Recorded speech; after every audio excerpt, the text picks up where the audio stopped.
Meus irmãos e minhas irmãs, primeira leitura, se você percebeu, ela tem um tom apocalíptico do fim dos tempos e por isso ela convida o seu ouvinte a considerar o dia em que nós estaremos diante de Deus, prestando conta do que nós fizemos com a nossa vida, com a liberdade que Deus nos deu.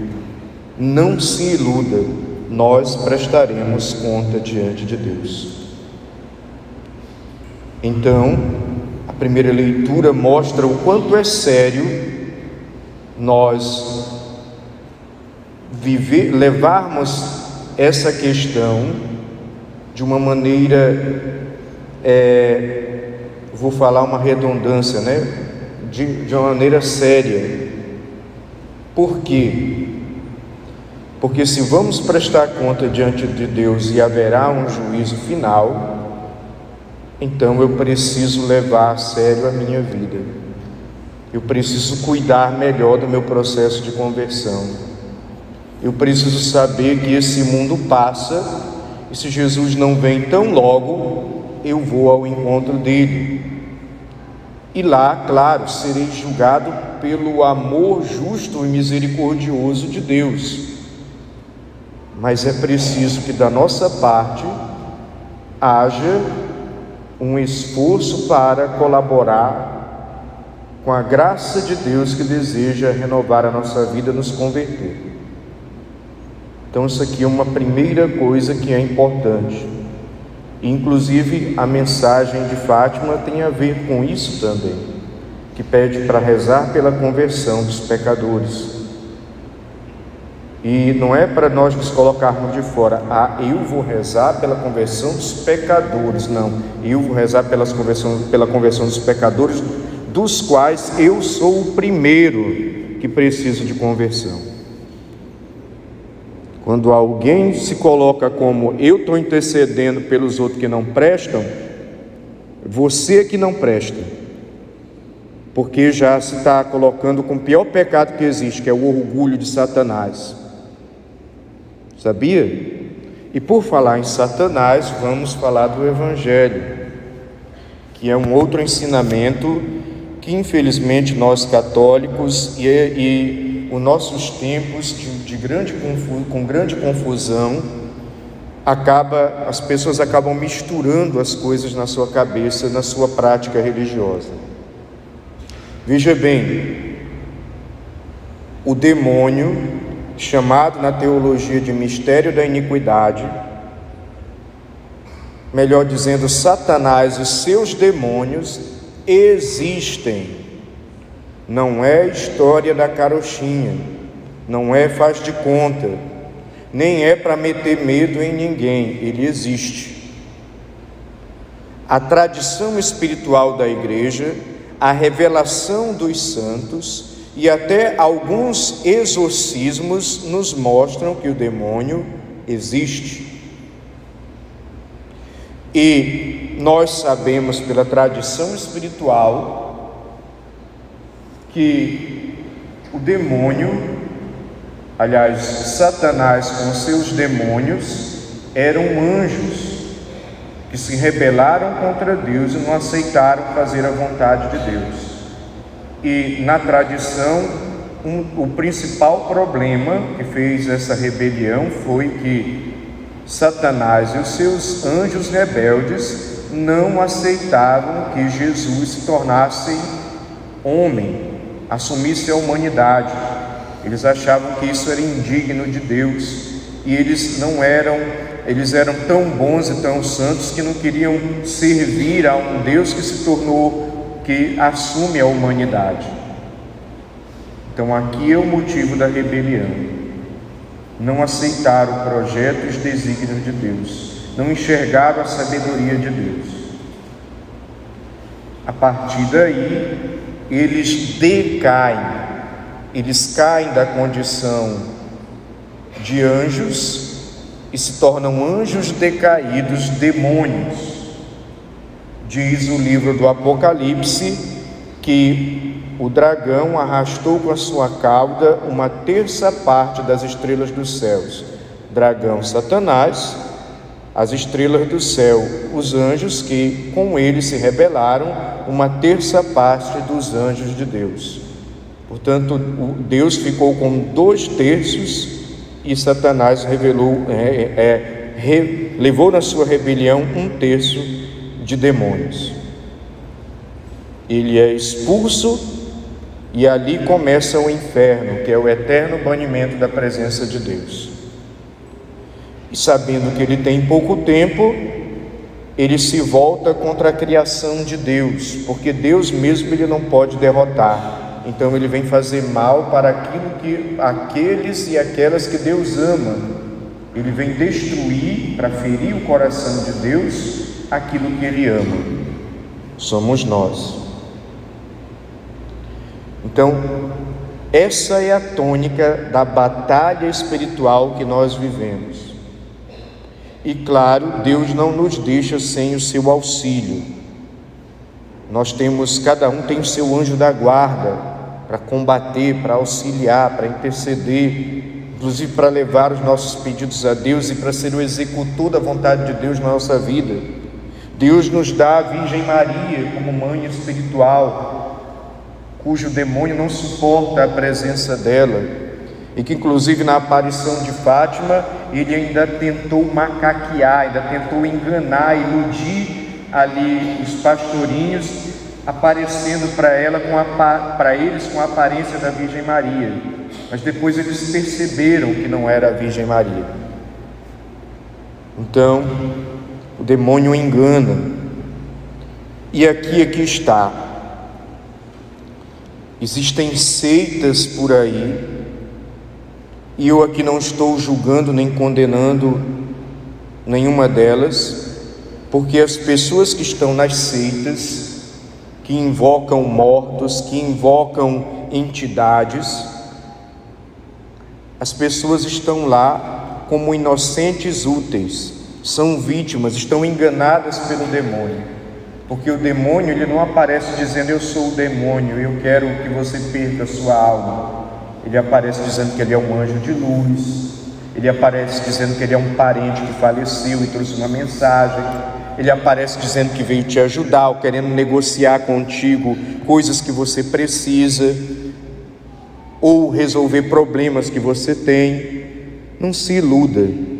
O demônio não vai dizer para você que ele veio ferrar com a sua vida. Ele aparece sempre como bonzinho, nas seitas. E aí também sabe todo o seu passado, e parece que ele está adivinhando. Como é que ele sabe disso?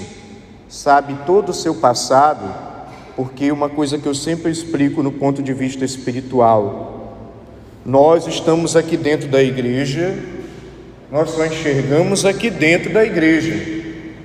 Mas digamos que ao lado da igreja tivesse um prédio de 30 andares. A pessoa que estivesse lá no alto do prédio de 30 andares, ela consegue enxergar a igreja e todo o quarteirão, aliás, mais do que o quarteirão aqui, vários quarteirões. Ela consegue ver o que está acontecendo. Então, no plano espiritual, o demônio, ele consegue enxergar o nosso passado. E é por isso que parece que ele, quando você vai nesses lugares, ele adivinha todo o teu passado, fala tudo do passado de alguém que morreu, ou até finge ser alguém que morreu, porque ele conhece o passado, ele só não conhece o futuro. E ele trabalha com hipóteses. Se ele vê que a tua vida está levando esse rumo aqui, as adivinhações que ele faz do futuro é baseado nas hipóteses, no rumo que você está levando. 2 mais 2 é 4, então acho que vai dar 4. Deixa eu inventar uma mentira aqui para ele que vai dar isso. Então, espírito não fica vagando por aí, porque Deus não é bagunça. No reino de Deus ninguém fica aí vagando por aí. A carta aos Romanos diz: uma vez que você morre, você vai para junto de Deus e lá você recebe o seu julgamento. Não fica vagando por aí. e só tem 3 destinos possíveis: céu, inferno, purgatório. E o purgatório é provisório, porque é uma purificação para entrar no céu. E aquilo que aparece nas seitas e aquilo que aparece como fantasma, como morto que traz mensagem, não é o morto e nem é fantasma, são demônios fingindo ser a pessoa morta, fingindo ser um fantasma, fingindo trazer uma mensagem de luz, ou fingindo ser uma entidade que vem da parte de Deus te ajudar, mas na verdade não é da parte de Deus. Ele quer tomar o lugar de Deus, ele quer instalar uma superstição na nossa cabeça, ele quer nos manipular, e quando der fé você está fazendo o que o diabo gosta, o que o diabo quer, porque você começa a ouvir o que essas entidades começam a dizer para você, e seguir o que eles mandam para você fazer. Aí eles tomaram o lugar de Deus, e confunde a sua cabeça e te desvia de Deus. Essa é a batalha espiritual que nós estamos. Então nem todos os caminhos levam para Deus, e as pessoas que estão nas seitas, o nosso respeito, a nossa oração, a nossa acolhida inclusive com eles, mas eles estão lá, na nossa fé católica nós cremos que estão lá enganados pelo demônio, porque sempre se apresentam como bonzinhos, como anjos de luz, como alguém que morreu, que traz uma mensagem bonita, e eles, como estão na ignorância da fé, como muito católico também está na ignorância da fé, acabam acreditando e se deixam manipular pelo demônio. Portanto, católico que é católico, cristão que é cristão, não se envolve com seita, não se envolve com invocação de mortos, não se envolve com invocação de espíritos. Inclusive o livro do Deuteronômio diz que Deus abomina essas coisas, porque são coisas demoníacas, por mais que digam que vem fazer o bem.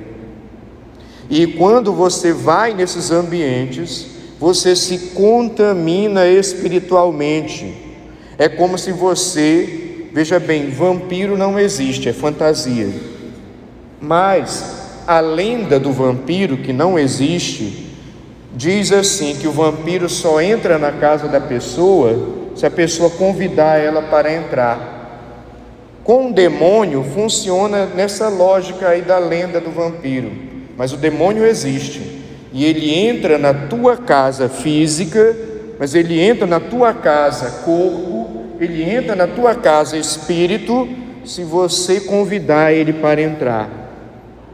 E aí ele bagunça.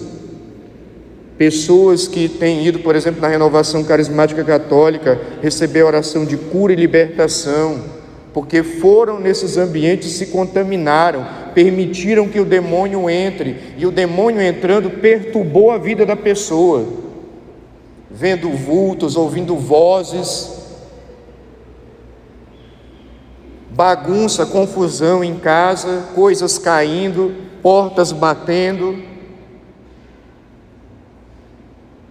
e alguns até, Padre Sérgio, que é o exorcista da diocese, Padre Sérgio, que se não me engano atende lá na São João, no centro, já tem atendido alguns exorcismos.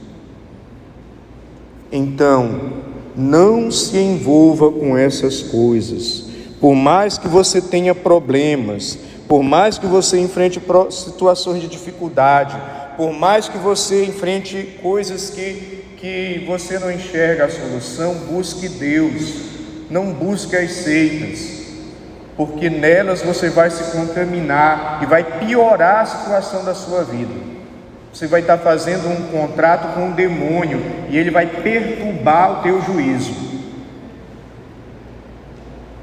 E é preciso, se você se envolveu, renuncie, porque também não adianta. Tem muita gente que vai lá na renovação, recebe a oração, mas continua frequentando esses ambientes, aí se contamina de novo, aí fica nesse fole, descontamina, contamina, descontamina, contamina, não dá certo. Ou a gente renuncia ao mal, ou nada é feito. E uma outra coisa também, Frei, mas se fizerem alguma coisa para mim, se você é um católico que vive a sua fé, você está com a armadura do cristão. Se você reza o texto, esse texto é proteção para você.